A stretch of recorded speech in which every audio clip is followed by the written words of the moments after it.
শান মানকে একটু বর্ণনা করার জন্য পবিত্র কালামুল্লাহ হইতে তেলাওয়াত করেছে আমার আল্লাহ পাক রব্বুল ইজ্জত বলেন আউযু বিল্লাহি মিনাশ শাইতানির রাজীম বিসমিল্লাহির রহমানির রহিম ওয়ালা তাহিনু ওয়ালা তাহজানু ওয়া আনতুমুল আলাউন وأنتم الأعلون إن كنتم مؤمنين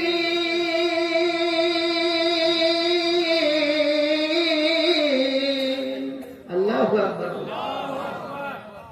আমার আল্লাহ পাক রব্বুল ইজ্জত বলেন খবরদার খবরদার তোমরা হিম্মত হারিও না, তোমরা হিম্মত হারিও না, তোমরা ভয় পাইও না।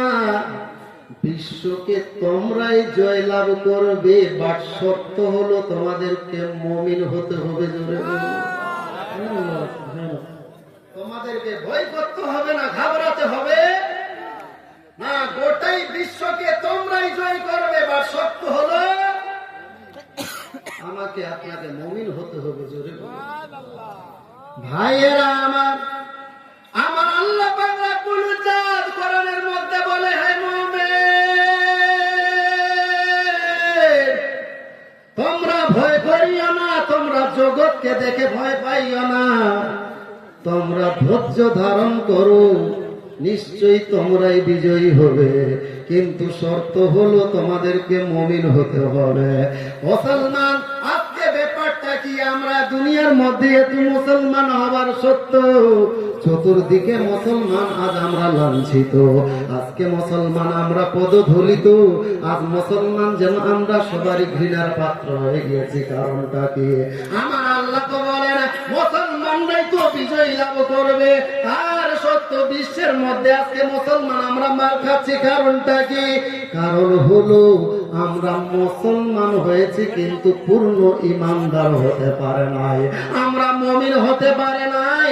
মুমিন হওয়ার জন্য শর্ত কি?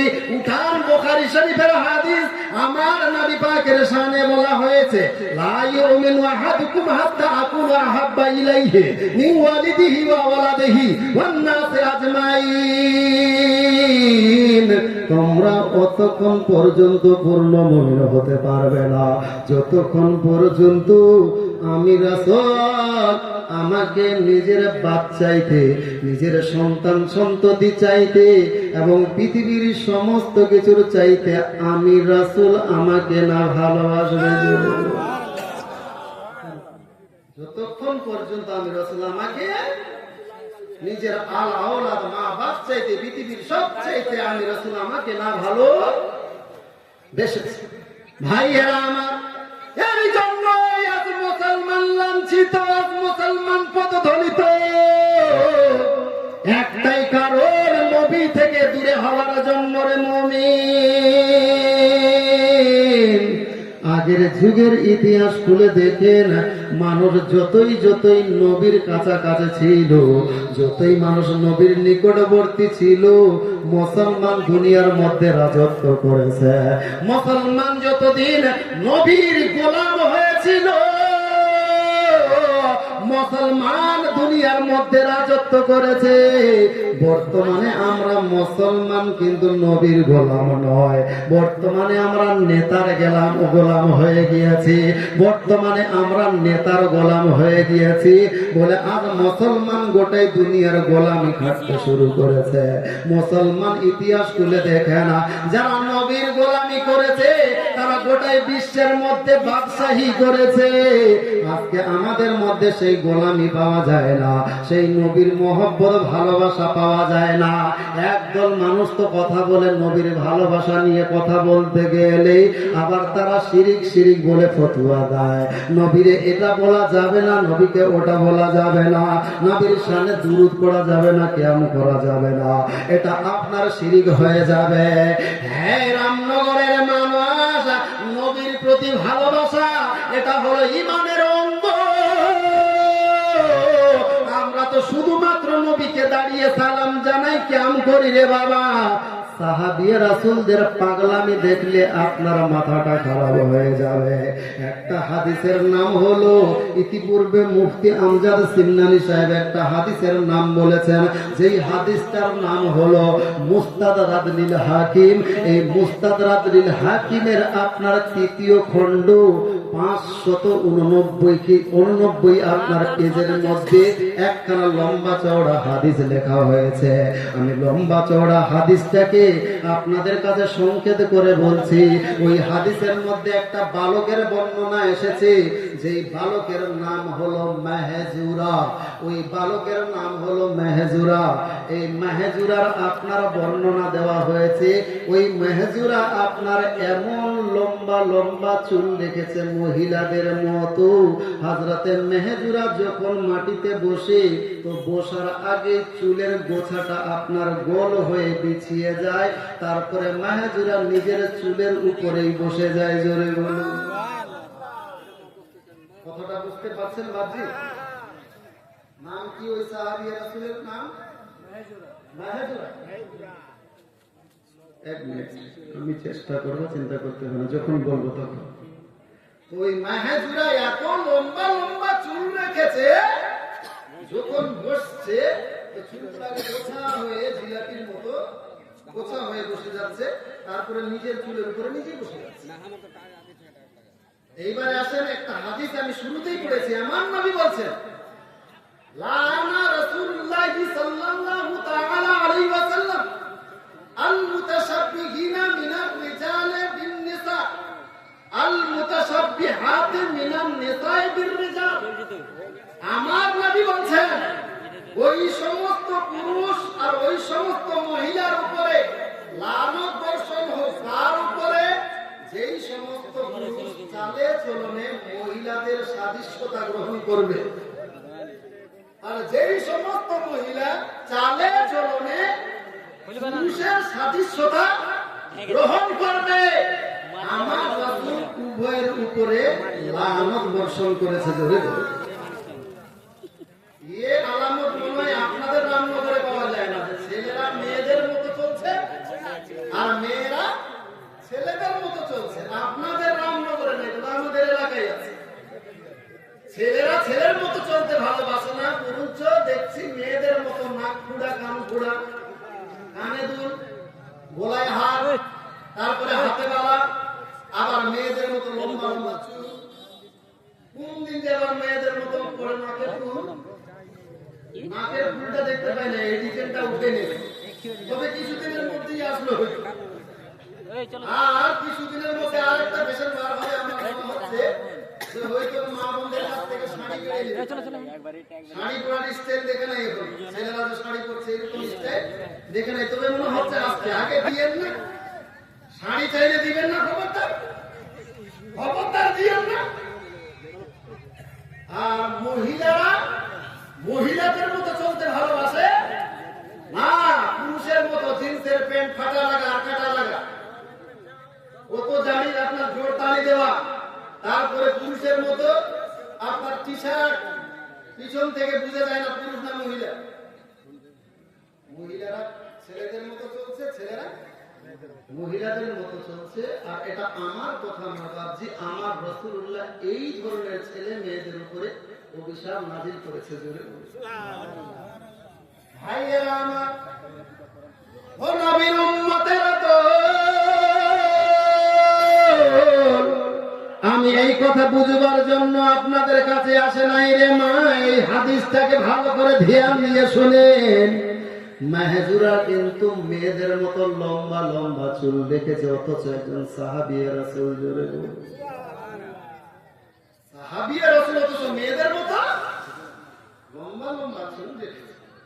সাহাবীরা এইবারে দলবদ্ধ হয়ে মেহেজুরার কাছে এসেছে। চলো তো মেহেজুরাকে জিজ্ঞাসা করবো, কি নবীর হাদিস পড়ে নাই? কেন মেয়েদের মতো লম্বা লম্বা করে চুল রেখেছে, জিজ্ঞাসা করবো। ভাইয়েরা আমার, সাহাবীরা রাসূল দলবদ্ধ হয়ে মেহেজুরার কাছে এসে প্রশ্ন করতে লাগলো। মেহেজুরা বলল, তাড়াতাড়ি বল। বলল, কি বলবো? তাড়াতাড়ি করে প্রশ্ন করো। বলল, আপনি হলেন একজন সাহাবী রাসূল, আপনার পরের জেনারেশনরা আপনার দেখে শিখবে। সুতরাং বলেন দেখি, আপনি মহিলাদের মতো লম্বা লম্বা করে চুল রেখেছেন, কারণটা কি? মেহেজুরা যেমনি ভাবে এই কথা শুনতে পাওয়া, এইবার সাহাবীদের বলতে লাগলো, সাহাবীরা তাহলে ভালো করে শোনো, আমি মেহেজুরা এই লম্বা লম্বা চুল রাখার কারণ হলো, আমি যখন বালক ছিলাম, ছোট্ট ছিলাম, ওই টাইমে আমার মা আমাদের দয়ার নবী মায়ার নবীর দরবারে নিয়ে গিয়েছেন। আমার দয়ার নবী মায়ার নবীকে আমার মা বলতে লাগলেন, ইয়া রাসূলুল্লাহ, ইয়া হাবিবাল্লাহ, হুজুর নবী গো, আমার সন্তান নাম হলো মেহেজুরা, ইয়া রাসূলুল্লাহ, আমার ছেলের জন্য একটু দোয়া করে দেন। যেমনি ভাবে আমার মা আমার জন্য দোয়া করারে সাহাবে আমার নামে আমার জন্য দোয়া করলেন। দোয়া করার পর আমার দয়ার নবী মায়ার নবী নিজের নবুয়াতি হাত আমার মাথার উপরে বলিয়ে দিলেন। সাহাবীরা,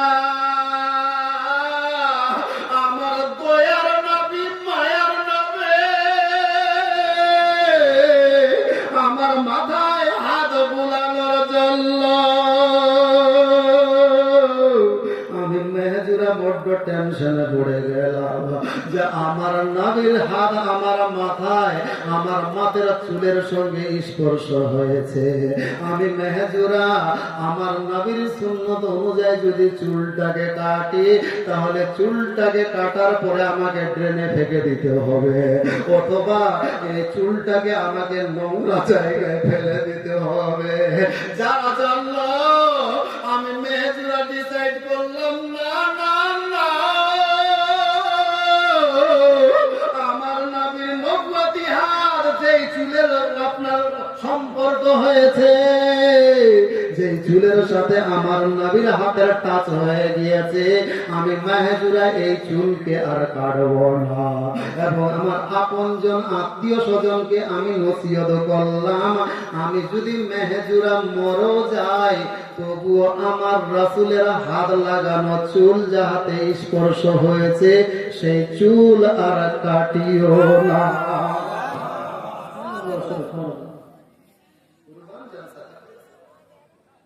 আপনারাই বলেন, আমার নবী কি বলেছিলেন মেহেজুরাকে, মেহেজুরা আমি তোমার মাথায় হাত বুলিয়ে দিলাম বলে তুমি চুলটাকে লম্বা করে রেখে দিও? বলেছিলেন? বলেছিলেন? ভালোবাসার দলিল দেখি, আবেগের কোন দলিল হয়?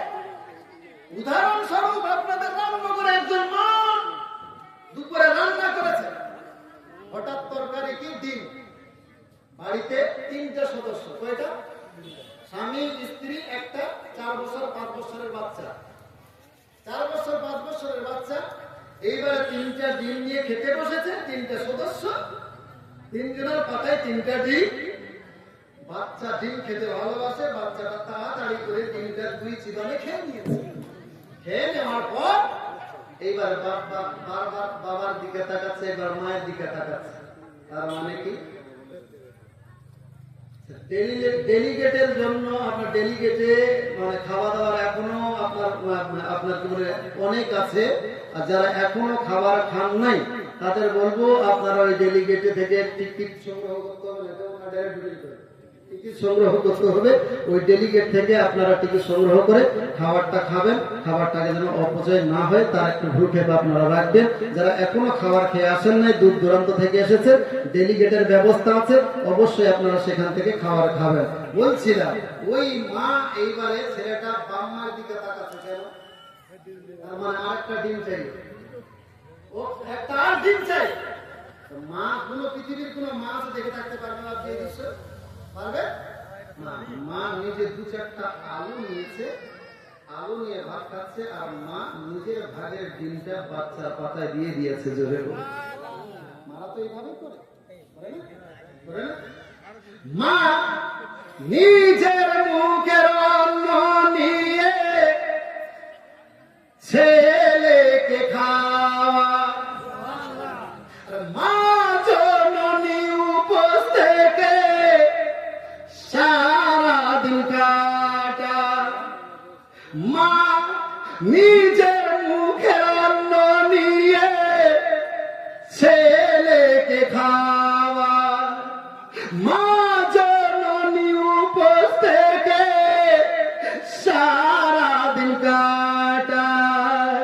আমার মায়ের মতো কেউ হবে না, আমার মায়ের মতো কেউ হবে না, মন জুড়ানো মামা গো,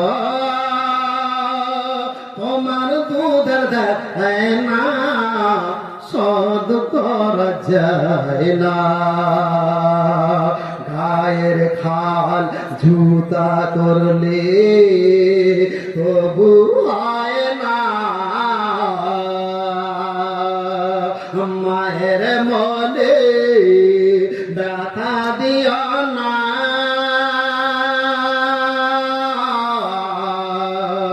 মোর জন্ম দুঃখ মা, মার স্তনের দুধ খেয়ে আমি বড় হয়েছি, আর সেই মার ভুল করে দুঃখ দিয়েছি, মার স্তনের দুধ খেয়ে আমি বড় হয়েছি, সেই মার ভুল করে দুঃখ দিয়েছি, আমি ভালোবাসা মোহে পড়ে, আমি ভালোবাসা মোহে পড়ে মাকে চিনলাম না মা গো, তোমার দুধ দেয় না সদ করা যায় না, গায়ের খাল জুতা করলে তবু হয় না, মায়ের মনে ব্যথা দিও না,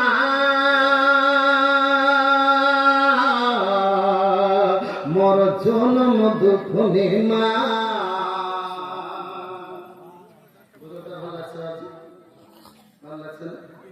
মা বোনদের পক্ষ হয়ে আমার গজল বলতে ভালো লাগে, ইনশাআল্লাহ অবশ্যই বলবো, বলার জন্য এসছে। আমাকে আসার আগে বলছে মানুষের নতুন নতুন গজল বলবেন, ইনশাআল্লাহ নতুন নতুন গজল অবশ্যই আমি একদম নিয়ে এসেছি মাথার মধ্যে, আপনাদের সম্মুখে বলবো, পরিবেশনা করবো গজলগুলো। তবে এই মায়ের মহব্বত যেহেতু একটু কথা চলে এসেছে, তা আজকের মেহফিলের মধ্যে আমি গজলের একটা ছন্দ আর বলবো। মায়ের কোন লাডলা বেটা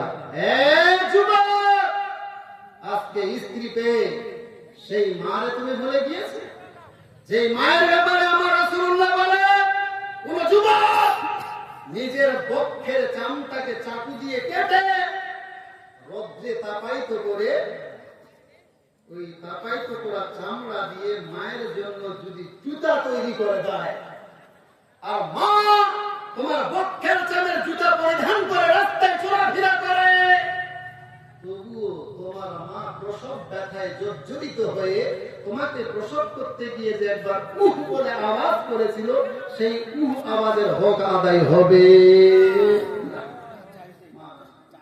দেখেন না, চেয়ে পাওয়া গেছে মায়ের লাডলা বেটা একজন ভাইজান।